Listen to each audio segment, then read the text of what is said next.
حضرت ابو بکر صدیق رضی اللہ تعالی عنہ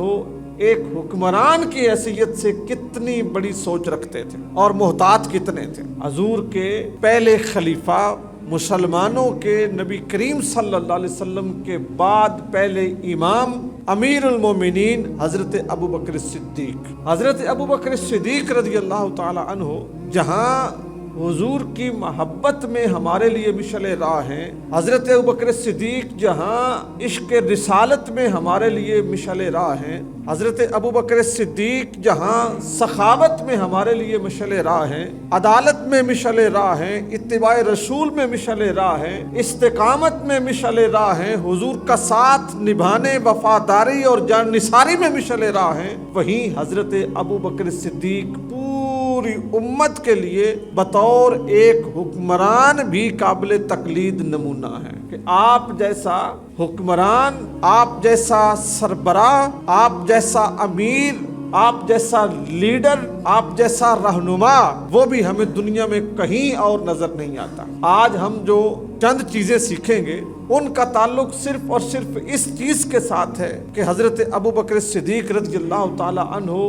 ایک حکمران کی حیثیت سے کتنی بڑی سوچ رکھتے تھے اور محتاط کتنے تھے۔ جس وقت جنگ یمامہ ہوئی، یہ جو جنگ تھی یہ مسیلمہ کذاب کے خلاف ہوئی، یہ نبوت کا دعوے دار تھا، اس نے اعلان کیا ہوا تھا کہ میں رسول اللہ صلی اللہ علیہ وسلم کے ساتھ نبوت میں شریک ہوں، آدھی زمین اللہ نے ان کے سپرد کی ہے اور آدھی زمین اللہ نے میرے سپرد کی۔ تو حضرت ابوبکر صدیق رضی اللہ تعالی عنہ نے نبی کریم صلی اللہ علیہ وسلم کی اتباع کرتے ہوئے حضور نے اپنی زندگی میں مسیلمہ کذاب کو شکست دینے کے لیے ایک لشکر تیار کیا تھا، جس لشکر کے سربراہ حضرت اسامہ بن زید تھے۔ نبی کریم صلی اللہ علیہ وآلہ وسلم کے جو منہ بولے بیٹے زید بن حارثہ ہیں، زید بن حارثہ کے بیٹے تھے اسامہ بن زید، ان کو حضور نے منتخب فرمایا تھا کہ تم اس لشکر کی قیادت کرو اور اس نبوت کے جھوٹے دعوے دار کو کیفر کردار تک پہنچاؤ۔ لیکن اس لشکر کی تیاریاں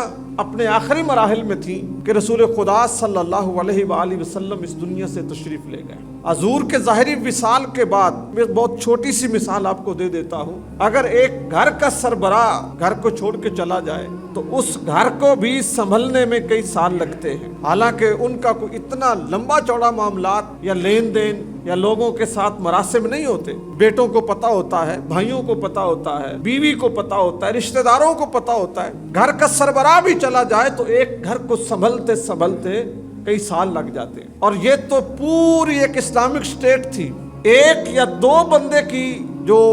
اس کا معاملہ ہے وہ نہیں تھا، ایک یا دو بندے کے ساتھ تعلقات اور اس کے حقوق کی بات نہیں تھی، سینکڑوں، ہزاروں، لاکھوں لوگ تھے، کچھ مسلمان تھے، کچھ غیر مسلم ذمہ تھے جو ٹیکس دے کے اسلام کی ریاست میں رہتے تھے۔ ان سب کی حفاظت، ان کے حقوق کا تحفظ، ان کے سر پر ایک ریاست کی ایسی محفوظ چھتری کے جس کے نیچے وہ اپنے آپ کو محفوظ محسوس کرے، یہ سارا کچھ پرووائڈ کرنا یہ حضرت ابوبکر صدیق رضی اللہ تعالی عنہ کے کاندھوں پہ آ پڑا تھا۔ جب آپ کو خلافت سونپی گئی اور مسلمانوں نے بالاجماع آپ کو اپنا خلیفہ تسلیم کیا تو جنگیں ایک طرف رہ گئی، سلطنت کا اپنے معاملات کو چلانا، اپنے آپ کو سروائیو کرنا یہ پیچھے رہ گیا، دینی معاملات کو بڑھانا یہ ایک الگ معاملہ تھا، ایک چیلنج درپیش نہیں تھا۔ ایک طرف جو منکرین زکوٰۃ تھے ان کا فتنہ کھڑا ہو گیا، کچھ قبیلے ایسے تھے جنہوں نے اعلان کر دیا کہ ہم زکوٰۃ نہیں دیں گے، کہ زکوٰۃ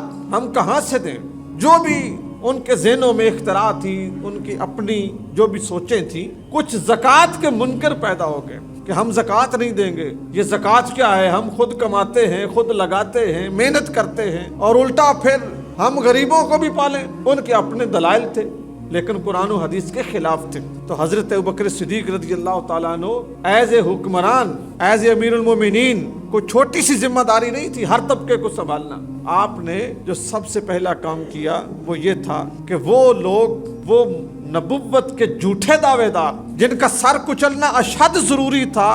ان کی بےخونی کے لیے آپ نے اسامہ بن زید کی قیادت میں لشکر روانہ فرمایا۔ کثیر صحابہ کرام نے یہ عرض کی کہ امیر المومنین اسامہ کی عمر تھوڑی ہے، تجربہ نہیں ہے، آپ مہربانی فرمائیں کسی جہان دیدہ صحابی کو لشکر کی ذمہ داری دیں جو معاملات سنبھال سکے، جس کے پاس تجربہ ہو، آپ اس کو بھیجیں۔ تو آپ نے اتباع رسول میں کتنی خوبصورت بات ارشاد فرمائی، فرمایا وہ شخص جس کی سربراہی میں لشکر کا بھیجنے کا فیصلہ رسول اللہ کر چکے ہوں، ابو بکر کو زیب نہیں دیتا کہ اس شخص کو تبدیل کر کے کسی اور شخص کی سربراہی میں لشکر کو روانہ کرے۔ تو انہی کی سربراہی میں لشکر گیا، مسلمان جنگ جیت گئے، مسلمہ قتل ہوا، لیکن کثیر تعداد حفاظ قرآن کی اس جنگ میں شہید ہو